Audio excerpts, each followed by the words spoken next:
Olá, meu querido auditor fiscal da Receita Estadual de Minas Gerais. Com alegria, nós vamos fazer agora um estudo especial do seu trabalho do dia a dia dentro da fiscalização estadual, onde você vai ver como é que você inicia um trabalho para uma ação fiscal. Nós chamamos isso não de processo, mas sim de um procedimento. E é um procedimento preparatório para você fazer o que é o mais importante dentro do Estado, que se espera de um auditor fiscal, que é o seu lançamento tributário, que é a constituição definitiva do crédito, aquela prevista lá no artigo 142 lá do Código Tributário Nacional e que aqui acaba sendo muito importante para você iniciar ação fiscal. Vamos junto? Pego na tua mão agora meu auditor fiscal, minha auditora fiscal e vamos junto em cima dessas importantes informações que a gente vai ver aqui a partir de agora, né, nos procedimentos preparatórios para o lançamento do início da ação fiscal. O artigo, então, é o 69 do nosso processo tributário administrativo. Vai na telinha lá para você ver. Para efeitos de documentar o início de uma ação fiscal, observados os modelos estabelecidos pela Secretaria de Estado da Fazenda, a autoridade fiscal vai lavrar conforme o caso. Então, está aí alguns instrumentos. Primeiro, auto de início da ação fiscal. É interessante que quando nós chegamos até o estabelecimento do contribuinte, muitas vezes nós precisamos iniciar uma ação fiscal.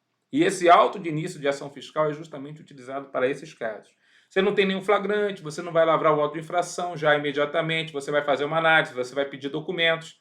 Então, você faz o AIAF. Então, fiscal da Receita Estadual, perdão, fiscal da Receita Estadual aqui de Minas Gerais. Vai fazer um AIAF para iniciar a ação fiscal.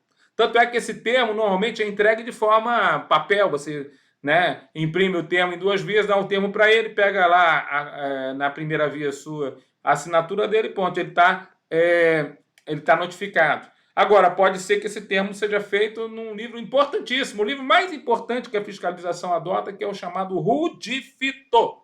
Rudifito. Rudifito é o nome que você pode dar para o seu cachorrinho, animal de estimação, aquele Rudifito, Rudifito. Rudifito é um livro chamado Livro Registro de Utilização de Documentos Fiscais e Livro de Termos e Ocorrências. Nele, na segunda parte, Termos e Ocorrências, o fiscal, toda vez que vai na empresa, ele lavra o termo de início de fiscalização, o termo de início de ação fiscal naquele livro. Ou, toda vez que alguma informação tem que ser prestada pelo fiscal para com a empresa, vai ser feita naquele livro. Então, esse é um livro de termos e ocorrências. Então, nós temos também o auto de apreensão e depósito. Então, a gente tem que aprender qual que é a maior função de um fiscal dentro do processo administrativo. É trazer para o processo, trazer para a peça acusatória provas materiais de que aconteceu aquela irregularidade. Então, você é um ganhador de provas. Você traz as provas para o processo. E as provas via e mexe precisam ser materiais. Como é que eu faço com que uma carga que esteja sem nota fiscal vá parar dentro do processo administrativo? Eu faço um termo de apreensão daquela carga, faço com que a pessoa que está carregando a carga sem nota fiscal assine o termo e pronto, agora eu já tenho uma informação oficial e material para colocar no processo de que aquela carga... Não vou meter a carga, estou imaginando, botar um caminhão dentro do processo. Não tem como, mas o termo de apreensão, sim. Também nós temos a possibilidade, o termo de apreensão e depósito aqui no nosso estado vai chamar AAD. Nós temos a possibilidade também do auto de retenção de mercadorias. O que é o auto de retenção de mercadorias? Então, quando em alguma situação você precisa reter a mercadoria para fazer uma análise, você ainda não vai apreendê-la, você só vai reter ela durante um determinado período. Aí você vai fazer o ARM, auto de retenção de mercadorias. Auto de lacração de bens e documentos. Esse outro documento, lacração de bens e documentos, às vezes é necessário porque você vai até o estabelecimento e você vai precisar, né, pegar aquele determinado cofre. Eu já fui fazer uma fiscalização numa empresa que eu tinha que tirar o cofre do local. Só que por quê? Porque o camarada não queria abrir o cofre. E eu precisava levar então um cofre para que ele não mexesse no cofre. E eu fiz o quê? Uma lacração do cofre e a gente só abriu o cofre juntos, perante uma ordem judicial, lá na repartição fiscal. Então, fechou. Auto de lacração de bens e documentos. E também, por último, e não menos importante, talvez o mais importante, o mais comum, o teu dia a dia no trabalho dentro da Secretaria da Fazenda, é o que nós vamos chamar de auto de infração. Então, nas hipóteses do artigo 74. Então, nós temos aí esses instrumentos. Agora ele vai falar o quê? Um pouquinho de cada um dos instrumentos. Então, na realidade, o começo aqui desses procedimentos preparatórios é justamente falar de cada um desses instrumentos. Vamos ver lá? Então, ele começa lá, por exemplo, com o auto de início da ação fiscal. Este será utilizado para fim de solicitar do sujeito passivo a apresentação de livros, documentos, dados eletrônicos, demais elementos relacionados com a ação fiscal, com indicação do período e do objeto da fiscalização a ser efetuada. Então, esse é o auto de início da ação fiscal. Tal solicitação, então, deverá ser cumprida pelo sujeito passivo imediatamente ou de acordo com o prazo estabelecido pelo solicitante.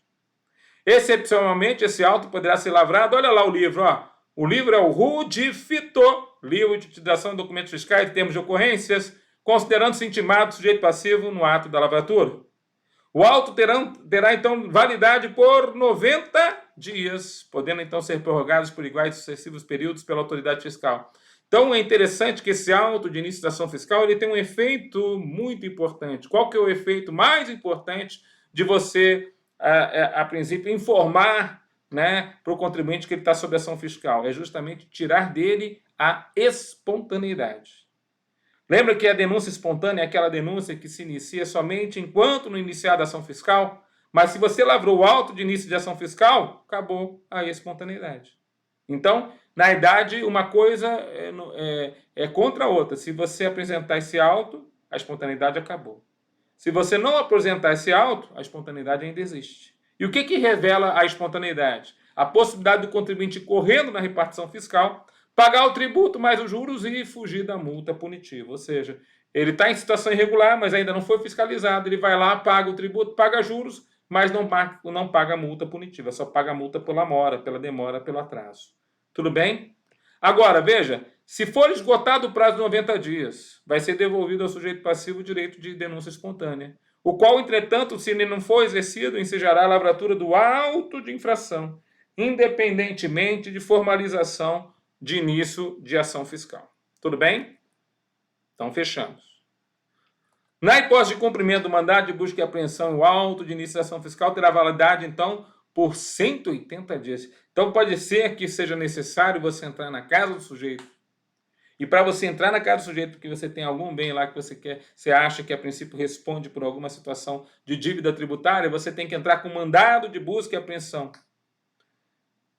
E isso terá validade de 180 dias, podendo ser prorrogado por uma vez por até igual período pela autoridade fiscal. Esse auto de apreensão e depósito será utilizado para a formalização da apreensão de mercadorias, bens e documentos, inclusive programas, meios e dados eletrônicos. O auto conterá, então, a descrição do objeto da apreensão e do depósito, tratando-se de bem ou mercadoria, a respectiva avaliação. O auto, então, terá validade por 90 dias, podendo ser prorrogado por igual ou sucessivo período. Então, a mesma forma, agora a gente tem um auto de apreensão, e ele é justamente para apreender mercadorias, bens, documentos, programas de computador, meios e dados eletrônicos. Então, quando você tem agora uma apreensão fiscal, muitas vezes você não vai na empresa só para apreender papéis. Hoje, dificilmente você vai ver papéis de trabalho. Você vai ver tudo no computador do sujeito. Então, você vai usar o chupa-cabra. Como? Chupa-cabra, né? Quer dizer, o nosso... a gente pega lá e coloca lá o programa, né? O Authenticator, né? Não é Tabajara, e você bota lá e você chupa todas as informações e coloca lá no HD externo, e você criptografa aquelas informações, depois você vai abrir aquelas informações junto com o contribuinte ou seu representante legal na repartição fiscal. Então você vai lá e puxa as informações, ou até mesmo, como eu já vi várias vezes, o computador, a mainframe, é tudo levado para a repartição fiscal. Então, tudo aí pode ser apreendido.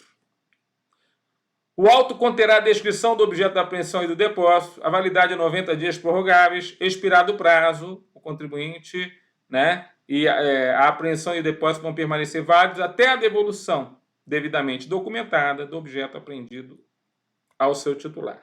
Então, lembrando que o objeto apreendido é do titular, não é verdade? Na hipótese em que o objeto da apreensão e do depósito não seja passível de cópia e se mostre indispensável à instrução processual, a apreensão e o depósito perdurarão até a extinção do processo administrativo ou judicial, inclusive para efeito de prova pericial. Então, na hipótese em que o objeto da apreensão e depósito não seja passível de cópia, então o que acontece aqui, professor? Nós já vimos isso antes. Às vezes você tem lá um documento que é tão antigo, tão antigo, tão antigo, que até para tirar a cópia pode ser que ele rasgue, se deteriore na tua mão, lá parece um papiro. Então, você não consegue tirar a cópia daqui. Então, você guarda os originais. Guarda os originais. né? Então ele fala assim, ó, guarde os originais apreendidos e o depósito vai permanecer até a extinção do processo administrativo judicial, inclusive para provas periciais. Na hipótese em que você precisar usar o Authenticator Tabajara, então na hipótese que você tiver que apreender documentos digitais passíveis de uma cópia, será efetuada a copiagem e emitido um auto de copiagem e autenticidade dos arquivos digitais. Esse auto tem que ter nele a informação eletrônica que foi copiada, o código algoritmo que assegura a integridade e autenticidade dessa cópia, a mídia utilizada para a realização da cópia, o número do auto de apreensão e depósito ao qual se vincula. Então é interessante que a gente, hoje em dia, nós temos fiscais especializados, fiscais que foram fazer curso lá na SWAT americana para poder pegar esses dados. Incrível, né? Professor, curso na SWAT, já pensou? Meu querido, parece até série da Netflix, coisa louca. Na execução de um mandado judicial que determine busca e apreensão de bens, mercadorias ou documentos, será emitido um auto de execução de mandado judicial de busca e apreensão, conforme artigo 230-D. Então, fechou. Vamos para o outro documento para iniciar a ação fiscal. Auto de retenção de mercadorias. Esse auto de retenção de mercadorias, ou ARM, será utilizado para a formalização da retenção de uma mercadoria para fins de apuração isolada ou cumulativamente. De quem é o sujeito passivo, do local da operação ou prestação para efeito de determinar quem é o sujeito ativo, quanto aos aspectos quantitativos do fato tirador, da materialidade do fato indiciariamente detectado, outros elementos imprescindíveis à emissão do auto de infração. Esse auto de lacração de bens e documentos será utilizado para fins de lacração de veículos. Perdão, agora a gente já vai para outro, né? Vai pulando aqui, né? Aqui nós temos aqui o auto de lacração de bens e documentos. É outra situação. O que eu posso obrigar a lacrar, professor? Pode ser utilizado para fins de lacrar veículos, documentos, móveis, lembra do cofre? Equipamentos ou estabelecimentos. Bom, agora nas hipóteses abaixo, o auto de infração vai documentar o início da ação fiscal. Vamos lá para o auto de infração. Lembra que é o documento mais importante? Ele documenta o início da ação fiscal. Se ele for utilizado, fica dispensada a lavratura do auto de início de ação fiscal, de auto de apreensão e depósito, do auto de retenção de mercadoria, do auto de lacração de bens e documentos. Então, tem algumas situações que a gente vai ver aqui que você vai ter o início da ação fiscal sem precisar, né, de qualquer um dos outros autos. Então, por exemplo, a situação mais importante já está aqui, ó, flagrante. Você pegou uma situação em flagrante.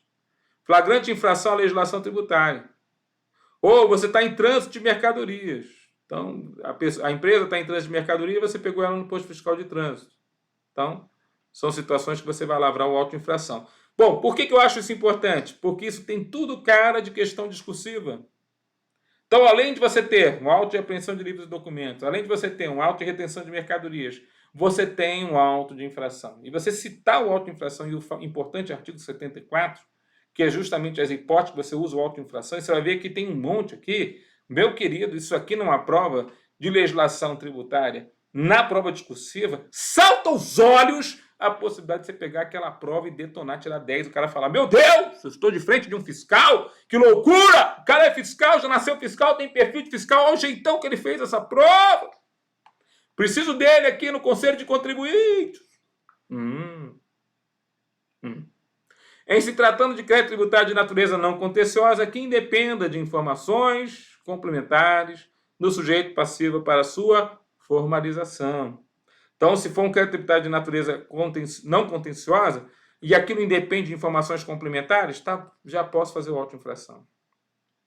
Quando obrigado, ele deixou de entregar seus arquivos eletrônicos ou entregou-os de forma irregular. Então, ele deixou de entregar arquivos eletrônicos.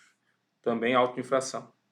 Faltou de pagar o ITCD em relação a valores de bens e direitos que ele mesmo declarou na sua declaração de bens e direitos, desde que o débito tenha sido comunicado pela repartição fazendária ao responsável por meio de caixa postal no sistema informatizado. Então, deixou de pagar o ITCD.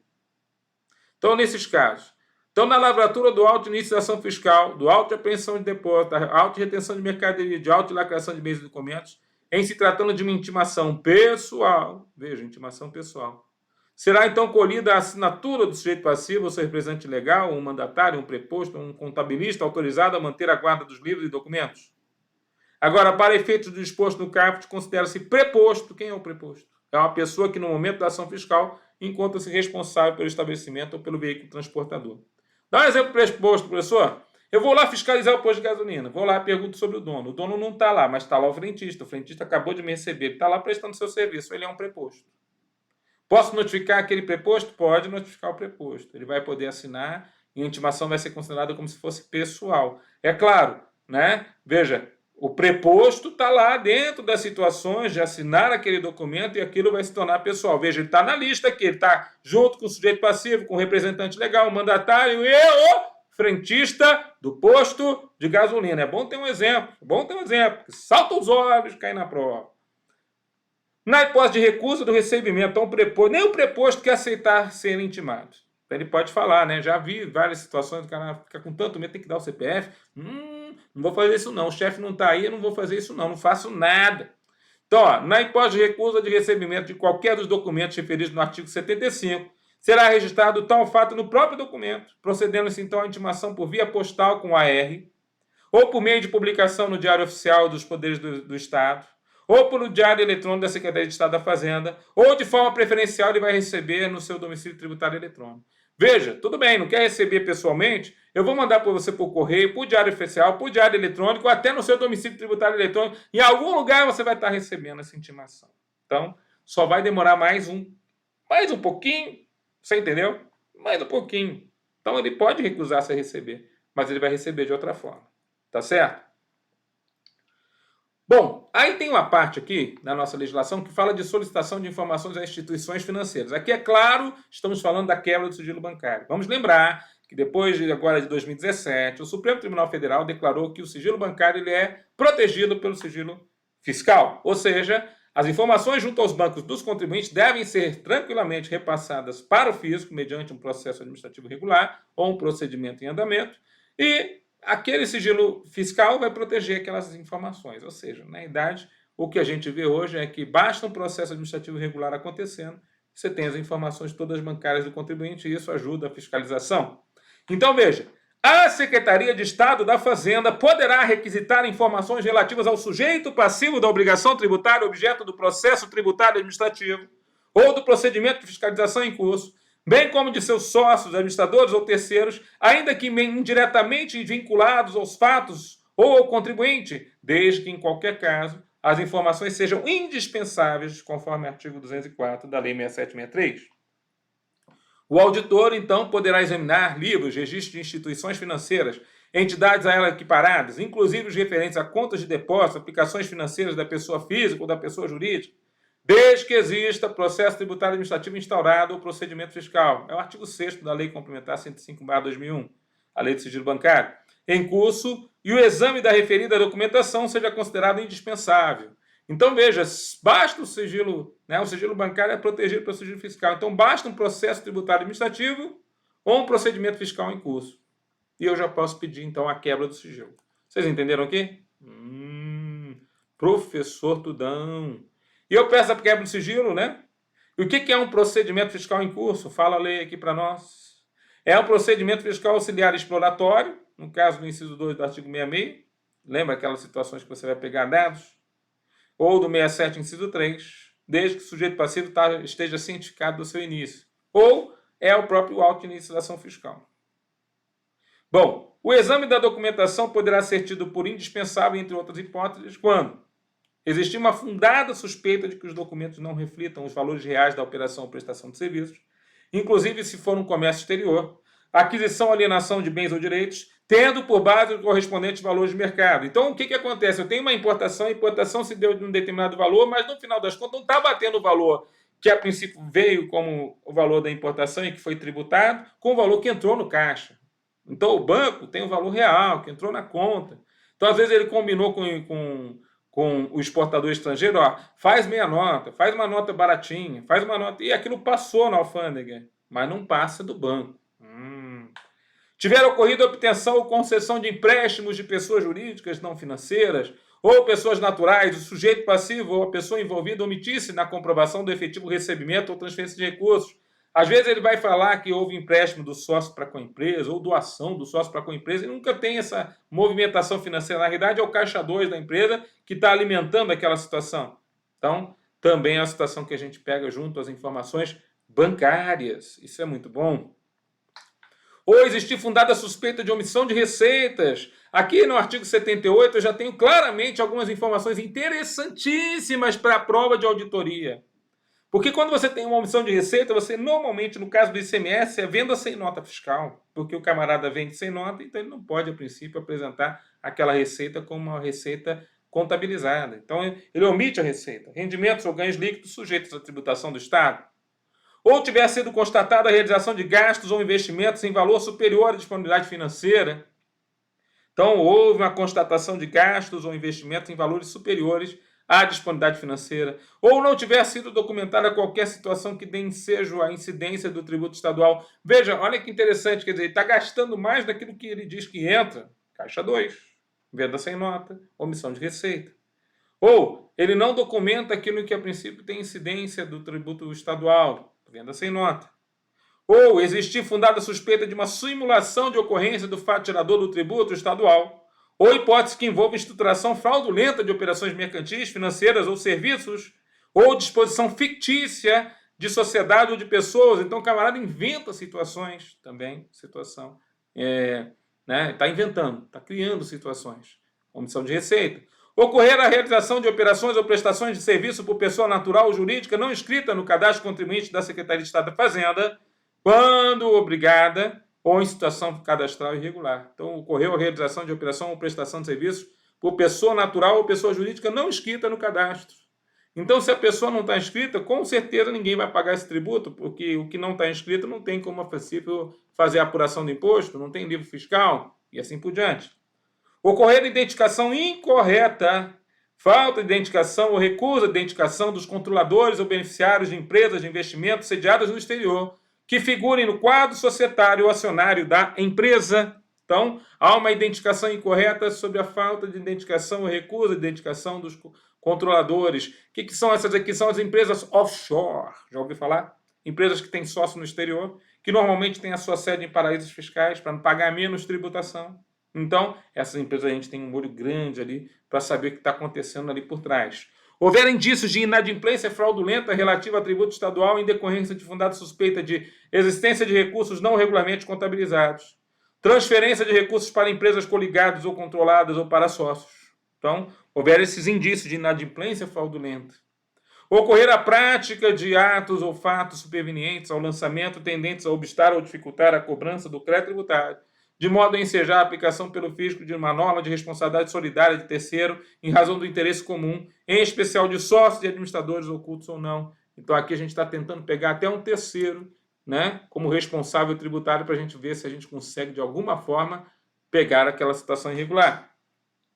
Houver indícios de atos ilícitos praticados por pessoas físicas associadas à pessoa jurídica contribuinte do imposto, de modo a ensejar a aplicação pelo fisco de uma norma de responsabilidade solidária, né, de uma norma de responsabilidade solidária, como ele cita aqui, e de terceiro em razão de interesse comum, em especial de sócios e administradores ocultos ou não. Existir fundada suspeita de atos ou negócios jurídicos praticados com abuso de forma jurídica ou desprovidos de propósito negocial. Considera-se também instituição financeira a entidade a ela equiparada. Quem é que responde o nosso pedido, ou para quem eu faço o pedido, né, de quebra de sigilo, professor? Opa, presidente Bacen, chega mais. Opa, CVM, chega mais também. Então vamos ver lá, ó. O exame de que trata o artigo 77, parágrafo 1º, depende de intimação da instituição financeira realizada pelo superintendente regional da Fazenda, admitida a delegação ao superintendente de fiscalização, mediante portaria, observado o seguinte: a intimação será realizada por meio de um formulário denominado requisição de informações sobre operações financeiras às pessoas adiante indicadas ou aos seus prepostos. Então você faz um RIOF, requisição de informação sobre operações financeiras. Está vendo aqui o documento? É o RIOF.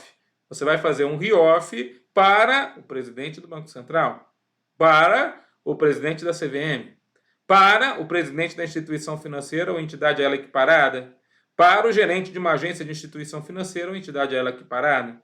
Tal requisição será proposta pelo diretor da diretoria da gestão fiscal, pelo delegado fiscal ou pelo delegado fiscal de trânsito, para anuência do superintendente competente, acompanhada de um relatório circunstanciado. Então, quem pede tem que apresentar um relatório circunstanciado. O que é isso, Tudão?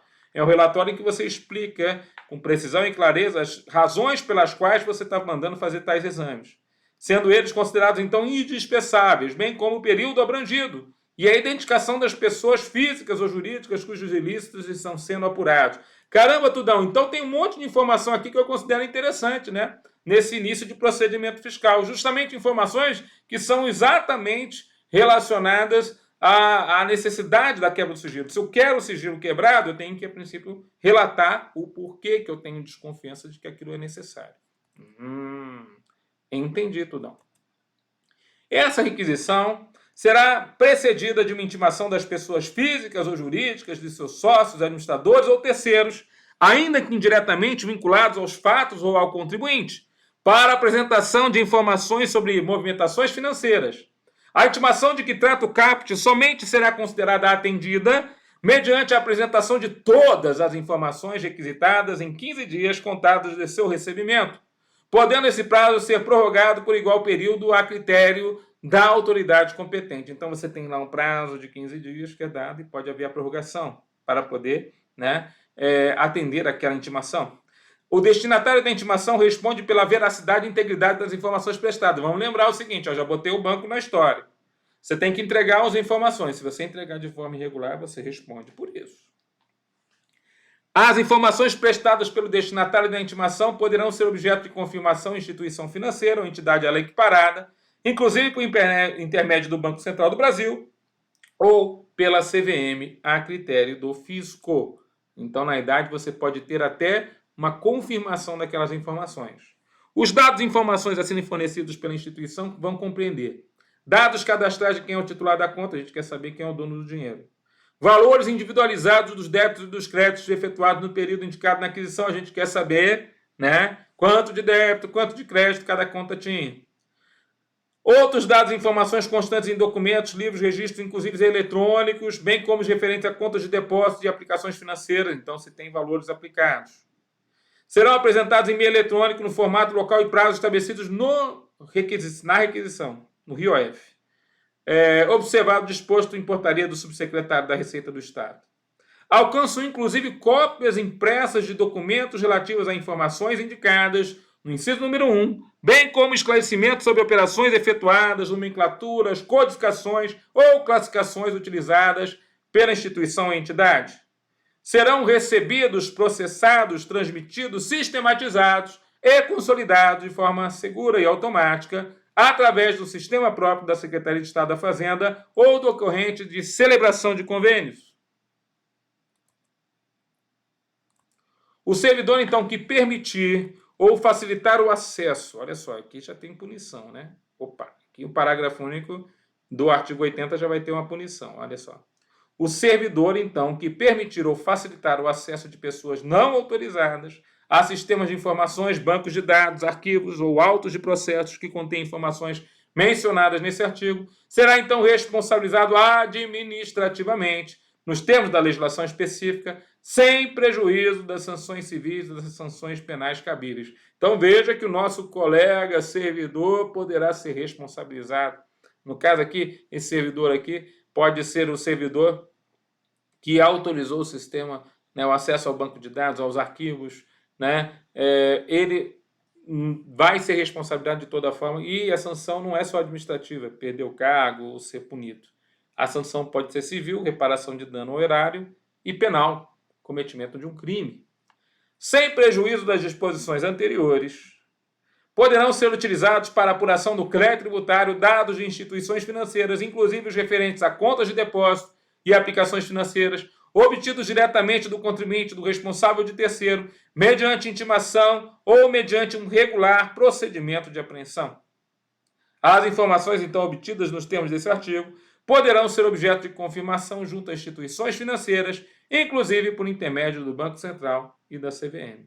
Então, veja, você poderá utilizar essa apuração do crédito tributário, inclusive o valor de conta de depósito e aplicação financeira. Então, você recebe essas informações. E é interessante, né? Porque conforme você tem a movimentação bancária do contribuinte, você vai comparar com a emissão de notas fiscais. Normalmente, se der problema, você já sabe, opa, tem falta de pagamento de tributo aqui, omissão de receita, não emissão de nota fiscal e assim por diante. Os documentos recebidos da instituição financeira que não forem aproveitados na ação fiscal serão então devolvidos à instituição ou até mesmo ao sujeito passivo mediante um comprovante de recebimento ou na inviabilidade da sua devolução, eles serão destruídos ou inutilizados com lavratura de termo próprio. Então, às vezes, o documento ele deve ser devolvido, outras vezes ele nem pode ser devolvido. Você vai ter que fazer o quê? Você vai ter que exterminar o documento. Então, a gente tinha lá umas defragmentadoras de papel que eram muito úteis lá na Secretaria da Fazenda, justamente para destruir documentos que eram oficiais e que não deveriam ser mais devolvidos. Tudo bem? Vamos encerrar esse bloco por aqui, mas não acaba por aqui não. O próximo tema vai ser, olha lá, quando é que o fisco estadual aqui de Minas Gerais ele vai desconsiderar um ato ou negócio jurídico. E isso é tão interessante porque não adianta o cara fazer uma fake doação entre sócios e empresa e no final das contas não ter doação nenhuma. Fazer um fake empréstimo não tem empréstimo nenhum. Né? Então são situações que a gente vai pegar na contabilidade, na auditoria do sujeito passivo e o que a gente faz com isso? Vamos ver depois. Até a próxima aula.